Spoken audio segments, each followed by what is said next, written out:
আসসালামু আলাইকুম।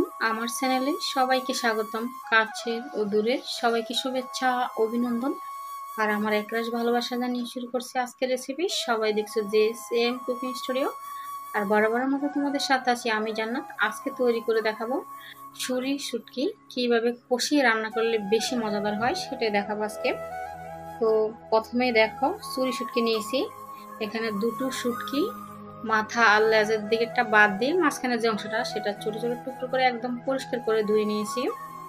তো শুটকিটা যদি হালকা গরম পানিতে একটু ধুয়ে নেয় তাহলে শুটকির মধ্যে যে ব্যাকটেরিয়া থাকে সেটা কিন্তু নষ্ট হয়ে যায়। তো প্রথমে দিয়ে দিলাম দেখো 1 কাপ পেঁয়াজ কুচানো, এখানে দিয়ে দিলাম ফালি করে কাটা কাঁচামরিচ। ঝালের পরিমাণটা সবাই সবার পছন্দ মতো দিবে, আর শুটকিটা আসলে একটু ঝাল ঝাল হলে বেশি ভালো লাগে। দিলাম 1 টেবিল চামচ আদা বাটা, দিয়ে দিচ্ছি 1 টেবিল চামচ রসুন বাটা, এখানে দিয়ে দিচ্ছি জিরে বাটা, এখানে 1.5 চা চামচ হবে, 1 টেবিল চামচ থেকে একটু কম হবে জিরে বাটাটা। জিরে গুঁড়ো ব্যবহার করতে পারো চাইলে। তো এখানে দিয়ে দিচ্ছি ধনে গুঁড়ো, আর যারা ধনেটা পছন্দ করো না শুটকিতে তারা কিন্তু স্কিপ করে দেবে। দিয়ে দিচ্ছি 1/2 চা চামচ হলুদ গুঁড়ো, এবারে দিয়ে দিচ্ছি 1 চা চামচ লবণ। এবারে সবশেষে যে উপাদানটা দিব সেটা হলো তেল। শুটকিতে কিন্তু অনেকে তেল ব্যবহার করে না, এমনি রান্না করে, আবার কেউ কেউ দেয়। তো আমি এখানে সাদা তেল দিয়ে আজকে রান্নাটা করব। প্রথমে বলেছিলাম শুটকিটা কষিয়ে রান্না করব। তো দেখো আমি সম্পূর্ণ কাঁচা উপকরণটা হাত দিয়ে ভালোভাবে মেখে নিচ্ছি যাতে সম্পূর্ণ উপকরণটা ভালোভাবে মিশে যায়। আর যারা আমার মতো শুটকি প্রেমী, শুটকি পছন্দ করো, তারা এভাবে করে সম্পূর্ণ উপকরণটা মেখে কষিয়ে রান্না করবে, দেখবে ভীষণ মজাদার হয় আর খুবই সুন্দর স্মেল হয় শুটকিতে কিন্তু। তো এখানে আমি কোনো পানি ব্যবহার করব না, শুধুমাত্র হাত ধুয়ে সামান্য পরিমাণে পানি দিলাম, যে মশলাটা হাতে লেগেছিল সেটা দিয়ে দিচ্ছি আর কি হাতটা ধুয়ে। তো ঢাকা দিয়ে আমি মিডিয়াম আছে 5-6 মিনিট রান্না করে নিয়েছি। দেখো খুবই সুন্দর একটি স্মেল বেরোচ্ছে আর আমার শুটকিটাও কষানো হয়ে গেছে,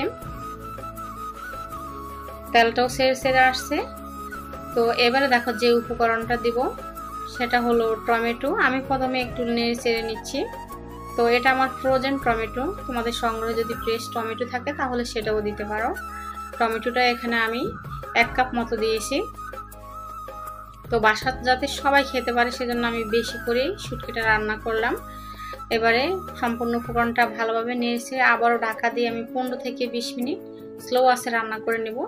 আর শুটকিটা যত বেশি কষানো হয়, স্লো আঁচে রান্না হয়, তত কিন্তু স্মেলটা বের হয়ে যায়। তো চেষ্টা করবে যাতে কষানোর পরে চারিদিক থেকে তেলটা ছেড়ে ছেড়ে আসে, এত করে স্মেলটা সুন্দর আসে আর খেতে কিন্তু ভীষণ মজাদার হয়।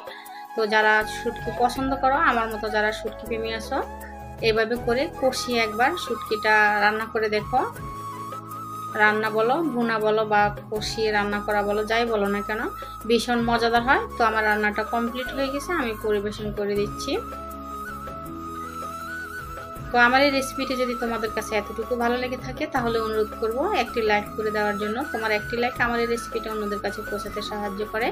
আর প্রতিদিন এরকম নতুন নতুন রেসিপি পেতে হলে আমার চ্যানেলটি সাবস্ক্রাইব করে পাশে থেকো। সবাই ভালো থেকো, আবারও কথা হবে অন্য কোনো দিন অন্য কোনো রেসিপিতে। শুভকামনা, আজকের মতো বিদায় নিচ্ছি। আল্লাহ হাফেজ অ্যান্ড আসসালামু আলাইকুম।